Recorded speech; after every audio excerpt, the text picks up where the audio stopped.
The tactless titas. I know. Oh my goodness. Ano nangyari sa'yo? Tumaba ka. Oo, ang daming pagkain eh. Masagana buhay. So, nung nakita niya ako, sabi niya, Hey, Gazelle, wala ka ba bang anak? Ito so Sino to? Sino to? Ah, okay. Oh. Ay, nakalapel.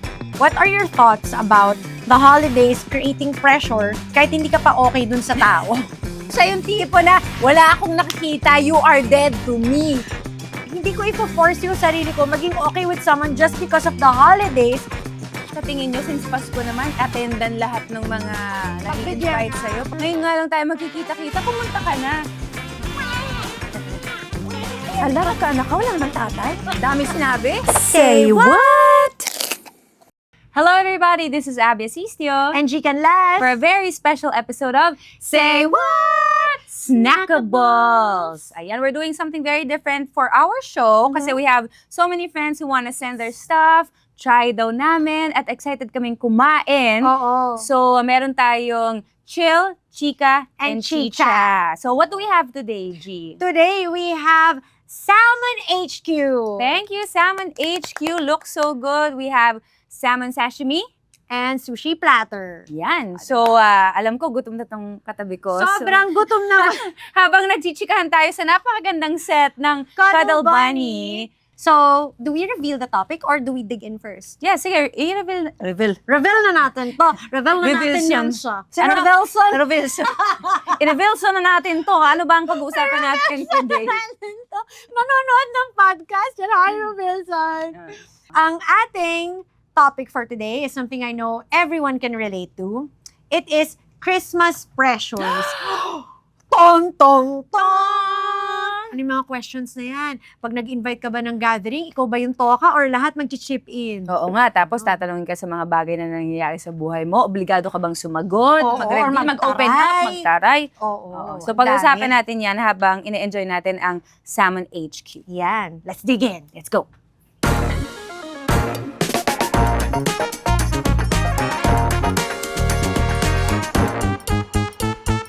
Okay, so as you can see, we are in mid-chicha. Ngayon naman, we're going to start our chika. Mm-hmm. Ayan. So mga Christmas pressures. Yeah. G, I have a Oh. question. Ano, Abby? What is Christmas for you? Ah? And ano yung pressures na usually na naka-aakibot Nakaakibot sa akibot? Bot Sa akibot. Na Oh. kaakibat ng mga Kaakibat. Pasko. Ang Christmas for me is really time out Mm. with family, breather, with people you love. Yun yung season ng December na nawawala yung kalendaryo sa utak ko. Yeah. I don't Actually, know. hindi mo na alam kung anong araw na ba nga? Anong petsa na ba? Tuesday. No one really cares because Uh-huh. you're going in between gatherings, you're going Yeah. between reunions, and it's a season for me to see people that I love. Yeah. For me, yun siya. Christmas is a time to breathe and spend time with your family. So ako naman, same din. Mhm. For me, Christmas, I get sentimental, more on family, friendships talaga yung utak ko. Tapos, yun nga, since birthday ko, December din, parang nagsasabay-sabay yung, oh my gosh, during this season, I wanna be with the people who matter to me the most. Yeah. Pero, ang dami ring pressures nakasama ng Christmas and holiday spirit. So, from the time with family and friends, may mga kaakibat tayo na, kumbaga, hindi natin inaasahan na expectations, obligations. Yeah. Ano yung unang tumatatak sa'yo when it comes to Christmas pressures? Christmas pressures. Pasko pressures. Oh, yeah. Oh, I like that. Pasko pressures. Pasko. Pasko. Pressures. Pasko pressures. To me, ang first thing that comes to mind when it comes to Christmas pressures, I'm an ambivert kasi, alam mo yan. Yeah. So, for people who don't know what ambiverts are, they're half introverts, half extroverts. Mhm. I really want to see yung mga people in our, like groups, different groups in our lives because Yeah. yun yung nag-exert ng effort during the holidays. Pero, in my head also, yung parang, I have to set aside energy kasi halos every other day merong gathering. Oo, maaano ka, mauupos ka. Ako yung tipo ng tao na if I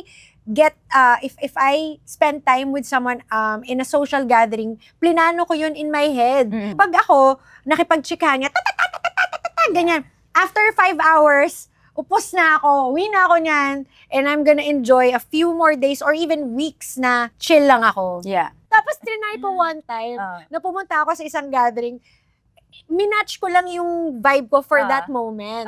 So, try natin, example lang, pumasok ako sa party. Tapos minatch ko lang yung energy ko, very chill. O go, hi ka lang.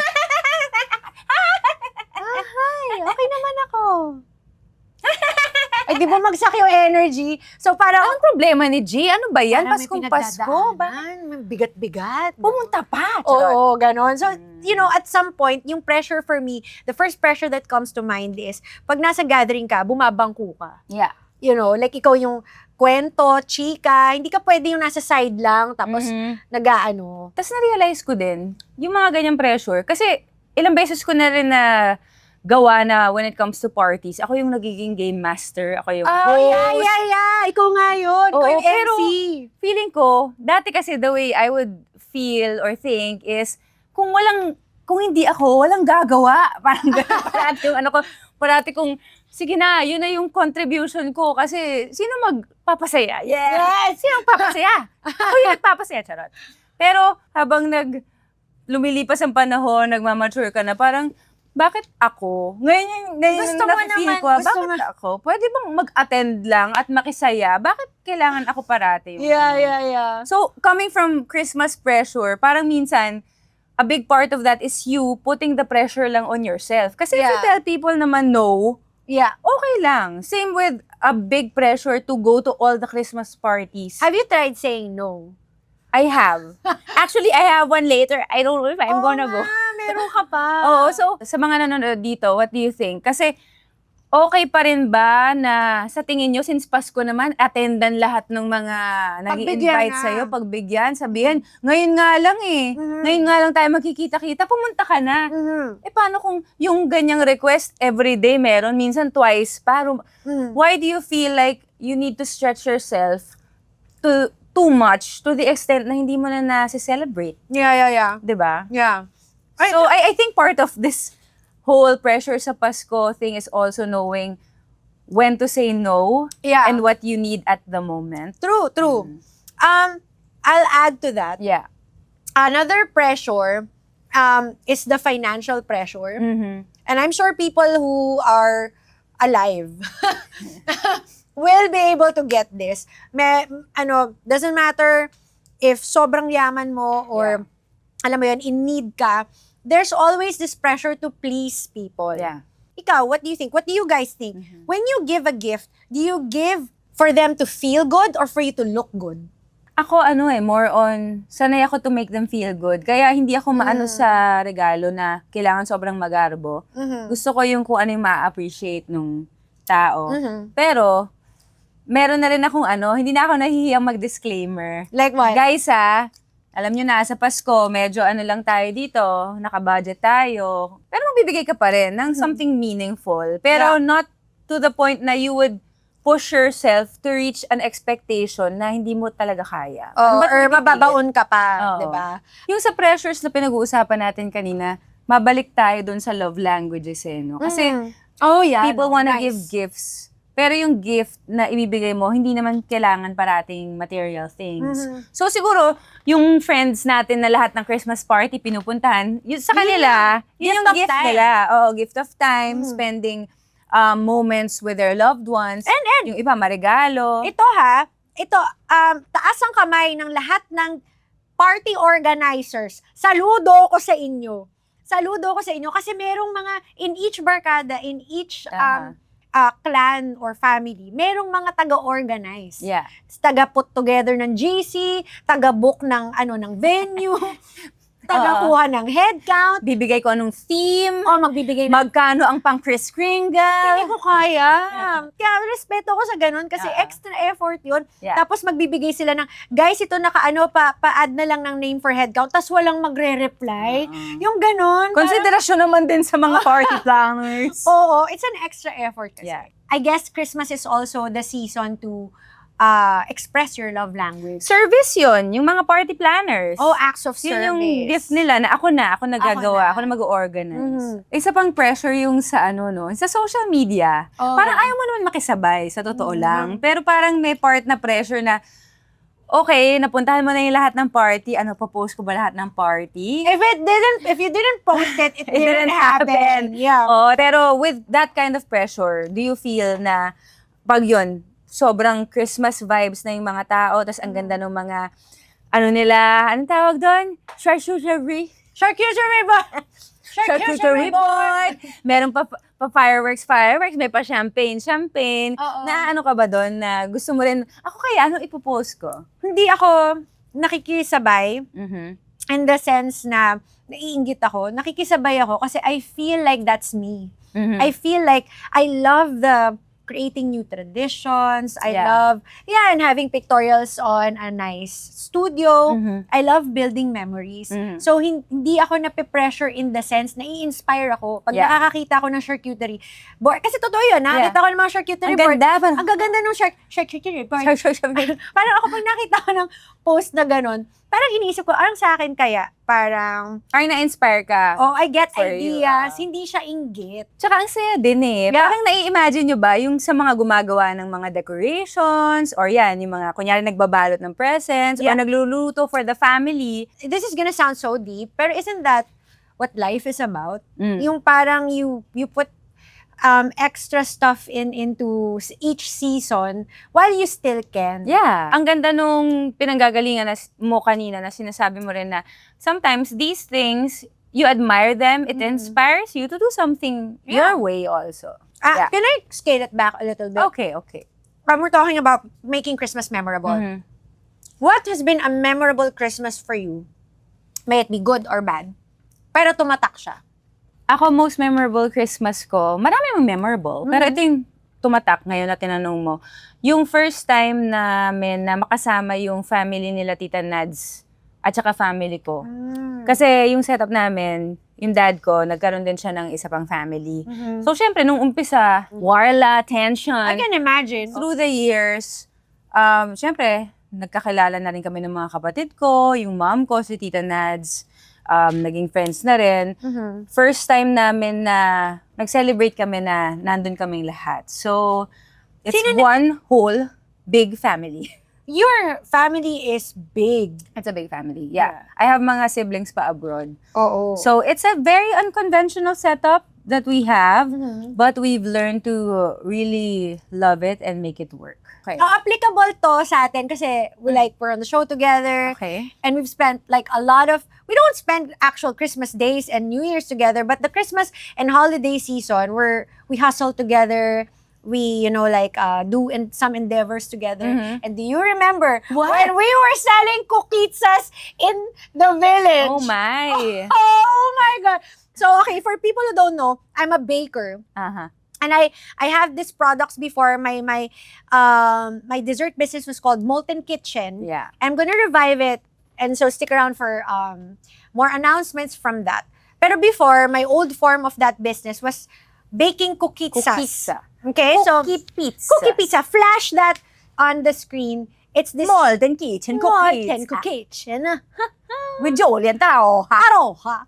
Tapos, malaking pizzas, basically, that are cookie pizzas. And the best sellers were flat tops. If you really wanna earn money and produce something out of nothing, kaya naman eh. So parang, bakit? Ang naaalala ko kasi, Kinain mo lahat? hindi naman lahat, pero sila yung nagbe-bake. Ako tumutulong. Ay, pinaalala mo. Kuha. Tapos, naubos ko na yung flat top. Sabi, Abi, bakit mo kinakain? Konti lang naman eh. Tapos ito, Oh my God, kasi naalala ko business yan. people. Naalala ko yan. Ito, naalala ko kasi siya papunta. Mga business people, lahat nakaano. Anong tawag doon? Nakalista. Anong tawag letter A? Letter I. Naka-compute. Inventory. Naka-inventory. So, bambili ng plastic, ng itlog, flour, ganyan-ganyan. Abi, bili ka nga ng sa grocery. Ito yung listahan, blah, blah, blah. Okay. Pagbalik, asan sukle? Wala na, bumili kasi ako ng mga styro na lalagyan. Oh my God! At Yung- mga ano, Kung ano-anong anik-anik. kung ano mang mga gunting, bla bla bla. Para kompleto ng mga gamit. Sabi, Asan yung ingredients? Paano ako magbe-bake kung walang ingredients pero meron tayo styro? Anong gagawin Dapat- natin sa styro? bumili naman ata ako ng butter. Mali ata yung butter na nabili ko. Yeah, but you look, you look parang, what? What did I do? Yeah, para may lalagyan yung mga gamit. Meron akong biniling Tupperware, ganyan-ganyan. Tapos ito, kamot ulo na lang na parang Saan natin, ano lalagay natin sa Tupperware kung walang kukitsa? pizza. Pero tumulong naman ako. Yeah, but that was, I enjoyed that one. yeah, that was Yeah. a very, resourceful Christmas, no? Yes, Wouldn't you yes. say? So, I want to ask the viewers and you also, what are your thoughts about parang the holidays creating pressure para maging okay kayo this holidays kahit hindi ka pa okay dun sa tao? Ako kasi, sanay ako, medyo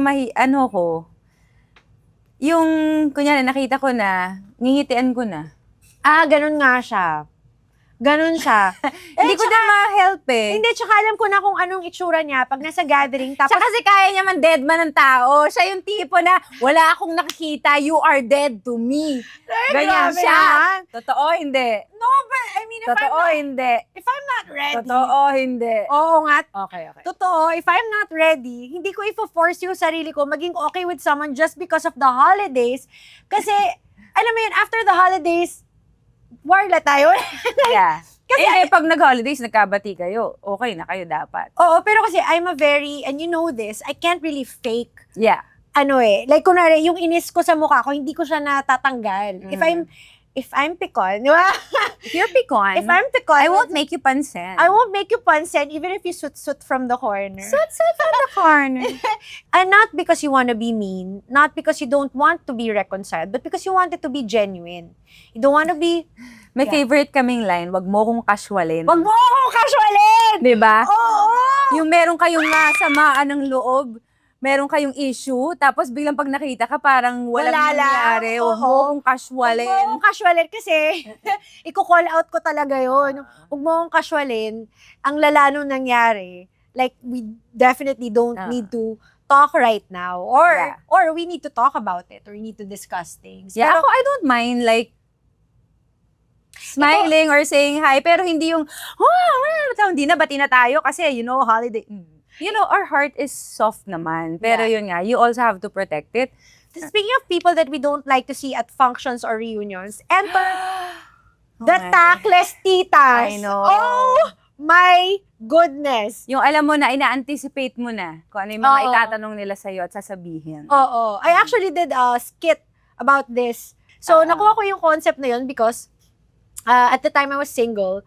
Tapos, there was this person na parang sabi niya sa akin, uy, ano ba? Sa Christmas party to So, Sino to? Sino to? Hindi, syempre. Bulong mo. Okay. Oo. Ay, nakalapel. Ay. Ah. So, nung nakita niya ako, sabi niya, uy, Gazelle, ano na? Wala ka pa bang anak? Hindi ka pa ba mag-aanak? Tapos sabi ko talaga yung tsura ko, hindi ko alam kung sasabihin ko, wala pa akong boyfriend eh, paano ako magkakaanak? So, it's almost like, parang gusto ko, sandali lang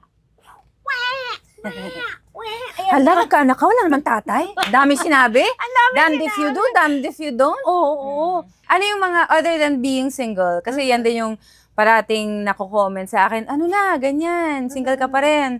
Pangalawa yung pagiging mataba ko, tumaba na naman ako. Grabe. Lahat na ng sagot na pwede kong ibigay, nabigay na. Ano nangyari sa'yo? Tumaba ka? Oo nga eh, gaganon ka lang. Abi, ano nangyari sa'yo? Ang daming pagkain eh, masagana buhay. Abi, ano nangyari sa'yo? Kinain ko yung kapatid ko eh. Yung parang lahat na lang, gusto mo na lang sabihin para, ano pa, mataba na nga. Dapat ganito. Sige, ano ka? Jit, taba mo ah. Oo nga, ang taba eh. Lumulusog-lusog tayo Oo dito nga, ang taba eh. Yung balakang Oo nga, ang taba eh. buong laman sa Taba nga eh. Taba nga eh. Dapat ganun na. taba.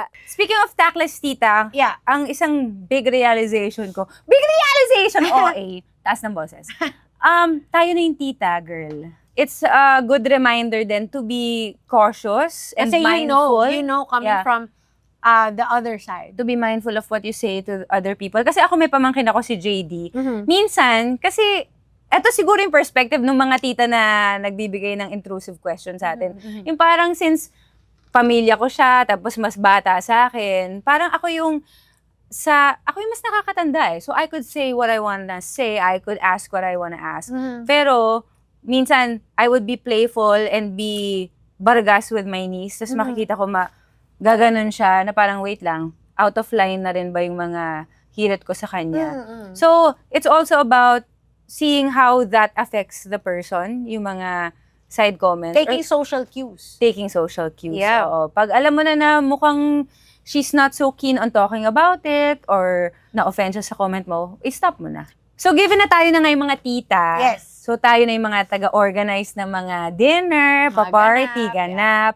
May mga traditions yung families usually. Sa amin, meron kaming Christmas Eve, meron din kaming Christmas Day na ganap with family. Okay, dalawang celebration. In terms of traditions, ano yung mga bagay kaya na okay lang na hindi na magtuloy-tuloy? Sa amin kasi, napansin ko, as time goes by, dati parating may Christmas tree.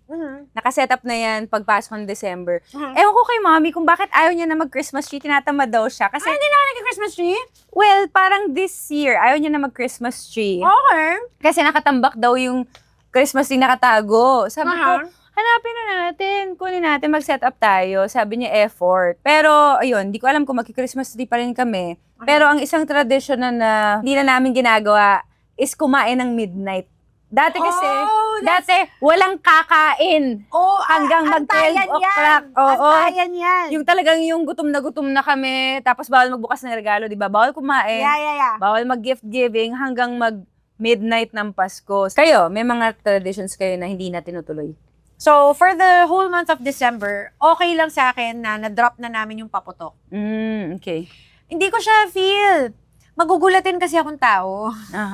So, it's a tradition that I think okay lang na wala yun. I would rather magtorotot. However, can I add to that question? If there's something you want to do with that, what are the things that you want to maintain? Ako naman, do you remember, dumikit sa akin yung si Kevin sa Home Alone, yung Home Alone 2, yung may gift giving sila, everyone had a gift. And when you're a kid, kung ano yung mga napapanood mo when you were kids, dumidikit yun sa inyo and you want to pass that on. So, for me, it's the opening of presents in the morning. Oo. Opening the presents in the morning and eating Christmas leftovers. Yung Gusto mo? Ayaw mo? Gusto ko. Gusto ko siyang ipasa. Kasi tradition siya sa bahay. For us, ang kitchen is the chikahan area. Pag bumaba ako, naririnig ko yung parents ko na nagkukwentuhan or yung brother ko na kunikwentuhan, yung sister ko, ganyan. Labas na ako niyan. Tapos chikahan na yan, ganyan. So, all the more pag Christmas morning. Kasi there's leftover ham sandwiches, cake, ganyan. So, feast kayo in the morning and then you open food. Daming food. Those are treasures that I like to pass over to Caleb. Yeah. I want my son to not take any occasion for granted, especially Christmas, kasi I'm a sucker for the holidays talaga. Yeah. Ako naman, in terms of added tradition, hindi ko ma-maintain kasi hindi pa siya na-incorporate. Pero kung ako'y masusunod, gusto ko may gantong moment. Yung mga kapatid ko lang, hindi masyadong showy. Ayaw nila masyado nag-express ng nararamdaman nila. Gusto ko yung what are you grateful for this year? Thanksgiving! Oo, Thanksgiving. Yung parang lahat magsasalita. May mga corny mga kapatid ko iba eh. Ayaw nila magsalita eh. Pero ako gusto ko yung mga ganong klaseng tradition. Na narinig din at na-verbalize mo para ma-recognize din, mapagpasalamatan yung mga bagay na grabe, this happened this year. So, ayun, gusto ko siya ma-incorporate. Sana gawin natin, fam! Fam, gawin natin this year. Wait, That would be nice. Alam ko yung version ng ng rapport nila sa family. Siya yung send ng memes ng GIFs. Tapos pag nagkikita sila, siya yung Medyo mataray ako pag sa ibang tao. Makulit din ako kasi, hello, say what girls, hello. Pero sa bahay, clown ako. Ako yung tanga. Ikaw yung bangka. Oo, ako yung bangka. Ako yung parang boyoyong. Tapos yung mga kapatid mo, sila yung parang, ate. Ate, ano ba yan? Sabihin ko, hug tayo. Ate. Ganyan sila. Pero meron akong isi-share. napag-usapan na yung ayaw na matuloy na tradition. Mm. Hindi naman sa ayaw matuloy, pero ngayon ko lang na-realize, medyo pikon ako sa white elephant. Wait, what is white elephant? Yung mag-aagawa ng gift. Bakit ka pikon? Ay, naiinis ako. Bakit? Naiinis ako sa mga tao na kinukuha yung gusto ko na regalo. Alam mo yun? Oh, hindi, siguro pagiging competitive yun. Kasi ano yun lahat ilalagay yung gift sa gitna. Tapos, kukuha ka, tapos papasa-pasa, ganyan-ganyan. Yung iba kukunin talaga yung pag nakitang gusto mo yung regalo, mas itatarget na lang kunin. Oo, tapos tinatry ko talaga to be gracious and to smile. Yeah. Tapos minsan yung, kunyari ang naiwan na lang sa table wasabi, yung parang, hindi ka naman pwedeng magreklamo, gaganyan ka lang parang, wala kang choice. I love Japanese food. Gaganon ka na lang. Sobrang off topic, pero na yung kinakapikon lang. Hindi naman siya pikon for me, it's just parang natatawa lang ako. Yung mga nagpa-potluck, tapos ayaw nilang i-divulge kung saan nila nakuha yung pinang-potluck nila. Ay, gatekeeping? Yeah, they gatekeep because they don't want people to know where they got the special yema cake, where they got the special ice cream pastillas, chuchu. Tapos totoo. Bakit? Tapos tatanungin mo, oh my God, may mga ganyan, may mga Oo, may kunwari magtatanong, uy, ang sarap nitong, saan mo nakuha? saan mo nabili, ganyan, tapos gaganon yan, yung parang, secret. Bakit ikaw gumawa? Hindi kami nag-gatekeep sa Yes. Salmon HQ. Salmon HQ. I'm so full. I know. I am Sobrang so sarap full. ng ating chikahan and chichaan Yes. with Salmon HQ. But I guess it's time for us to bookend the episode. I think our bellies are full. And the viewers are full from our stories. So we're gonna bookend this episode with the question, what are you most grateful for this year? Kasi you talked about What has made our hearts full? And what are things that we are thankful for? Kasi you talked about Thanksgiving. You wanna do that, diba? For me, I'm grateful for just internal adventures this year. There's so many internal adventures. Highs and lows that made me stronger and appreciate the gift of family. Yeah. And appreciate ko si Caleb, how he's growing up and how he's turning out to be such verbally and in actions just a sweet boy. So, to me, ang cliche, pero yung Lord, sobrang, yun na yung ultimate gift for me for Christmas. Ako, I'm grateful for rediscovering myself and what makes me feel alive, getting back to my dreams and my passions. Big part of me is my music right now and us doing our productions. Yes. Na parang ang nare-realize ko, the more that I'm able to show up for myself, the more I'm able to show up for the people around me. The more that you cultivate your joy, the more you can be joy to other people. Yes. Job your love. Love your job. Yes. Okay. Okay, so, do we have a parting message? Would you have one? Well, I'm happy that we're able to share and be a gift. Be a gift! To people through the show. Wow! Wow! Or a gift. A gift? Hindi. Well, kasi it's a gift for us that we're able to revive this show. Yes. After so many years. Ang saya para sa amin na magawa to. Oo. And na naisishare namin to sa inyo. This is us on a platter. Oh! Hindi ko, ina-expect. Akala ko mag-i-emo ka. Hindi naman. Punchline ka A pa. punchline. Okay. Pero yun, masaya ako. Yeah. Oh, I'm really, ito natin, really happy also. And thank you guys for, this would be our 7th or 8th episode, depending on the order, no? But, for people who have joined us so far or just recently joined, thank you for, enjoying the show with us. We don't offer Confucius or, quotable quotes or what, just learnings and insights. It's our pleasure to share whatever interactions and things we know. And just literally who we are. Yeah. Parang, hindi naman kami nagpapanggap dito kung sino kami as individuals. Ganun kami sa show. So, natutuwa kami that you are with us on our journey. Yeah. So, if you want to be part of our journey, then you need to follow us on our social platforms. Yes. Spotify, YouTube. But also, let's thank our sponsors. We want to thank Cuddle Bunny Thank you, Tarabani. Early. Super nice place. We love Grabe, it. no? So, for people who are, by the time this comes out, it is the Christmas season, so baka makahabol pa Yeah. kayo. If you want, Perfect place for a photo perfect place. shoot, It's a content shoot. it's a minty pastel theme. Yeah. And siya, I dare say it's different from your normal gold and silver or Red, red and green. white or red and green, ganyan. So, come visit Cuddle Bunny in Shaw Boulevard. Mm-mm. Yeah. And who else can we thank? Of course, our food. Yes. Thank you so much. Salmon Salmon HQ. Salmon! Napakasarap. So, Napa- order na rin kayo. Grabe, busog na busog ako. At ang boys natin. Yeah, of Nakasama course! natin. We have Alvin and RJ. Thank you so much. Ayan, makikita nyo din sila na pasulpot-sulpot in our skits.